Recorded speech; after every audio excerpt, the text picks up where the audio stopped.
Roger Moore is James Bond 007 in Ian Fleming's Live and Let Die.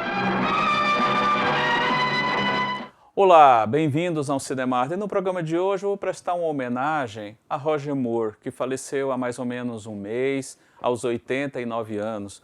Roger Moore, que apesar de hoje não ser o meu James Bond favorito, foi com ele que eu conheci o James Bond, quando eu assisti ao Homem da Pistola de Ouro. Foi o primeiro filme do James Bond que eu vi.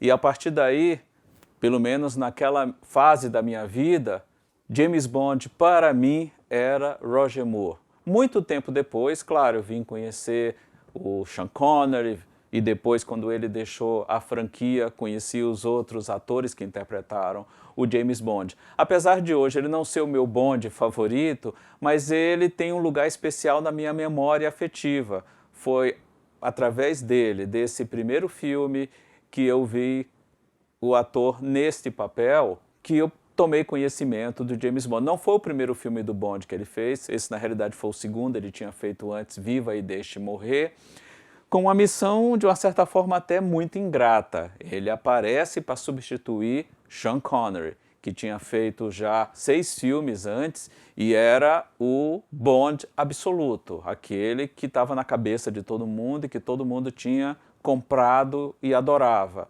E chega ele para assumir aquele papel.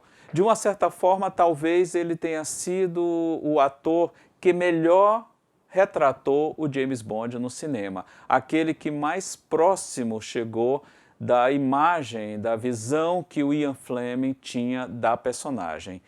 Agora, uma coisa que me chamou a atenção quando eu vi o filme do James Bond pela primeira vez, no caso O Homem da Pistola de Ouro, em que o vilão, eu lembro muito bem, era o Christopher Lewis, Caramanga, que tinha como guarda-costa o anão que depois a gente ficou conhecendo como Tatu, na Ilha da Fantasia, ele era o ajudante do vilão no filme. Mas quando eu vi o Roger Moore na telona fazendo James Bond, eu lembrei que era aquele cara que eu via na televisão fazendo o papel do Ivan Noé. O Roger Moore começou a carreira dele lá em meados da década de 1940. Muito dos primeiros trabalhos que ele fez foi na televisão. Fez alguns telefilmes também, fez algumas participações muito pequenas, quase pontas, em alguns filmes. Mas a fama que ele adquiriu foi justamente graças à popularidade vinda dos trabalhos que ele fez na televisão. Principalmente nessa série que eu acabei de mencionar, Ivan Noé, que estreou no final da década de 50. No comecinho da década de 60, ele estreou uma outra série que ficou no ar quase que a década de 60 inteira. Foram mais de 100 episódios entre 62 e 63 até o finalzinho da década. No caso, O Santo, uma série muito legal que era estrelada por ele. No comecinho da década de 70, ele também participa de uma outra série que fez bastante sucesso, The Persuaders, ao lado do Tony Curtis.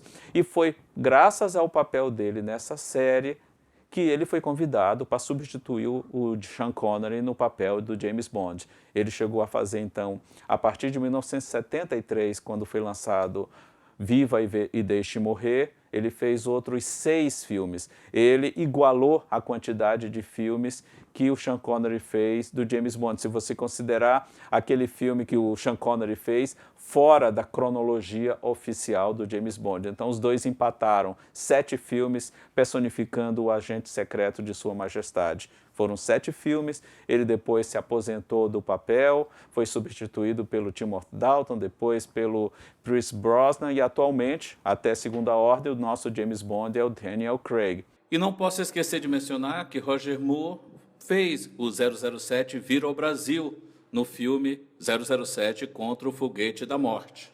A carreira do Roger Moore está muito associada a essas séries populares que ele fez na televisão e ao papel icônico do James Bond. Mas, além disso, ele desenvolveu todo um trabalho fora das telas, trabalhando para as Nações Unidas. Ele era um dos embaixadores das Nações Unidas e desenvolveu um trabalho filantrópico muito interessante à frente dessa organização. De qualquer maneira, a perda dele deixa um vazio, uma lembrança muito gostosa de um tempo um pouco mais inocente e, de qualquer maneira, mesmo gostando mais do Sean Connery, ele, de uma certa forma, vai ter sempre um lugar muito carinhoso na minha lembrança por ter sido o primeiro James Bond que eu vi.